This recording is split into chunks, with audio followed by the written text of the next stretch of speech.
যেরকম ওটা আজকে তো SB park MG road MG বাজারে এমজি রোডে তো সেট সব বের করে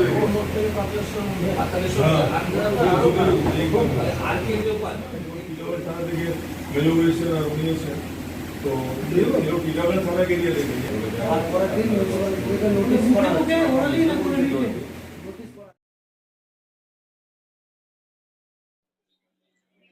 দেখেন ইনকর্পোরেট এটা বড় সমস্যা হয়ে যাচ্ছে, শুধু টিটাগড় নয় পশ্চিমবঙ্গ জুড়ে সমস্ত জায়গায় ইনকর্পোরেট এটা কিছুদিন আগেই সিএম আমাদের মিটিং ডেকেছিলেন। তো ওখানে উনিও বলেছিলেন যে ইনকর্পোরেট নিয়ে চিন্তা ভাবনা করতে হবে, দেশ সরাতে হবে। কিন্তু পরে উনি আবার মিটিং ডেকে বললেন যে আগে সার্ভে করে নিতে হবে, তাদের জন্য উনি সময় দিয়েছেন।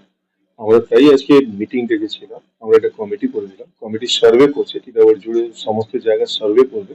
সার্ভে করবে করে আমরা দেখছি যে কোথায় কোথায় এনক্রোচমেন্ট আছে, কোথায় কোথায় আমাদের ইয়ে সরাতে হবে এনক্রোচমেন্ট, সেটা নিয়ে আজকে বৈঠক ছিল, আমরা মিটিং করলাম। কতজনের 7 জনের কমিটি, ইমিডিয়েট 7 জন আছে যারা সার্ভেতে যাবে। বাদবাকি কমিটিতে আমরা সবাই আছি বাই ডিফল্ট, এসিপি সাহেব আছেন, সিপি সাহেব আছেন, আমরা সবাই আছি।